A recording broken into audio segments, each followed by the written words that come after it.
ফুলকপির পাকোড়া আমরা কম বেশি সবাই বানাতে পারি।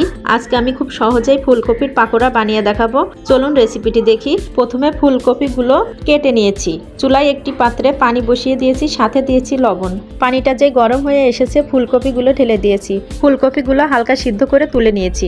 অন্য একটি পাত্রে হাফ কাপ পরিমাণ ময়দা ও 4 টেবিল চামচ পরিমাণ কর্নফ্লাওয়ার ঢেলে দিয়েছি। সাথে দিয়েছি গুঁড়া মশলা, হলুদের গুঁড়া, ধনিয়ার গুঁড়া, শুকনা মরিচের গুঁড়া, গরম মশলার গুঁড়া, জিরার গুঁড়া, কালো গোলমরিচের গুঁড়া ও স্বাদ মতো লবণ দিয়ে মিশিয়ে নিয়েছি। অল্প অল্প করে পানি দিয়ে একটা বেটার তৈরি করে নিয়েছি। বেটারটা খুব বেশি পাতলা হবে না।